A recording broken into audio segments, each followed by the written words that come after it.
Hello everyone, I'm Sneha Shah, a physical therapist.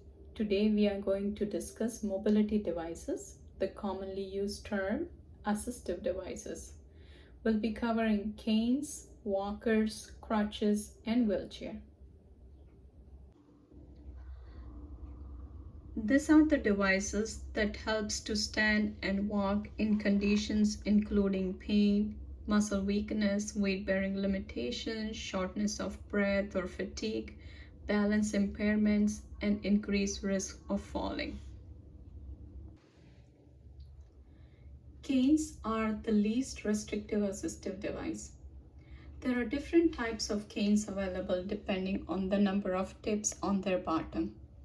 Single point cane are most commonly used when pain is the limiting factor. Tripod cane has wider base and therefore if someone is presenting with mild balance impairments, tripod cane is a good option. Quadrupod cane are used in later stages of stroke rehabilitation. When it comes to the cane, the offset handle cane works better than the curved cane. It's easier for people who have carpal tunnel syndrome or gripping issues to hold on to an offset handle cane. The height of the cane should be adjusted based on the patient's needs. There are two ways to check the height. When holding the gripper, the elbow should be flexed to about 20 to 25 degrees. The other way to check is to align the gripper with the patient's hip joint. You can use a 2-point or a 3-point gait pattern with the cane. When assisting a family member or a patient who is using the cane, position yourself on the weaker side and slightly backwards. The cane should be advanced about an inch forward and an inch to the side when walking in order to minimize the risk of trips and falls. Here's a link to my YouTube video showing how to adjust the height of the cane and how to walk using a 2-point or a 3-point gait pattern. Then comes the crutches. Crutches should be used for someone who has good balance and coordination skills. There are two types of crutches commonly used: auxiliary crutches and lobster crutches. When aligning auxiliary crutches, make sure that they are no more than 3 inches below the axilla. Too much pressure onto the axilla from the crutches can lead to axillary nerve damage. There are different types of walkers available. Because of their wider base, walkers provide more stability. They are also available in bariatric sizes for someone who is more than 300 pounds. Similar to the canes, when holding the walker, the gripper should be at the level of the hip joint with elbows in 20 to 25 degree flexion. Let's talk about the rolling walker first. The rolling walker has 2 wheels at the front and no wheels on the rear end. You can switch this rubber grips with skis or tennis balls depending on the flooring in the house. This type of walkers are pretty easy to use and are suitable for most cases, including Parkinson's, dementia, and those with weight-bearing restrictions.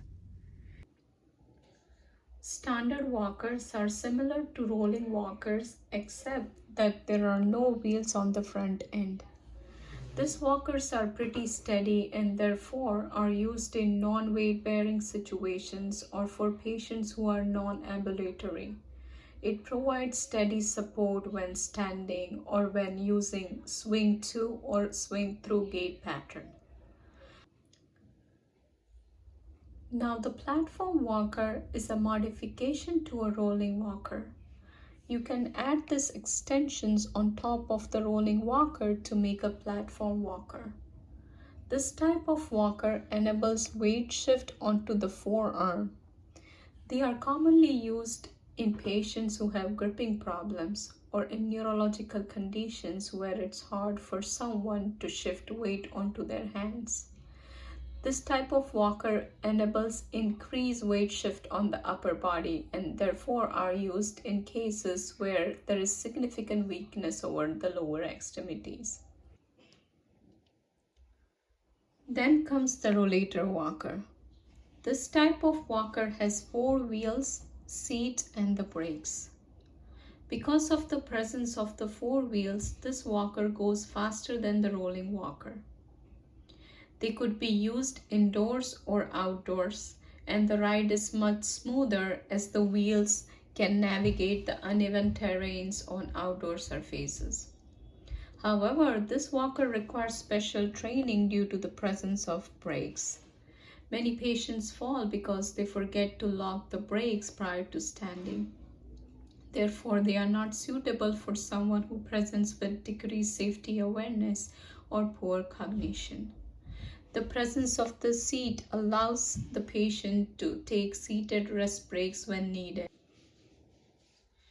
This is an additional advantage for someone presenting with decreased functional endurance or spinal stenosis that can only walk short distances. This is a tripod walker. This walker is similar to a rollator, except it comes without a seat. The dimensions of this walker are smaller compared to a rollator, which makes it easier to navigate narrow spaces or the doorways that are smaller than the regular dimensions. This is a hemi walker. A hemi walker is used in earlier stages of stroke rehabilitation. As we see, the base is wider than a cane, which makes it easier to start walking initially after the stroke. The hemi walker should be used on the stronger side. Once the patient gets better and is more stable on the feet, he or she can switch to a quad cane. Here is a link to my YouTube video which covers detailed assessment and management of the wheelchairs. Please subscribe to my channel for therapy and exercise related videos. Thank you for watching.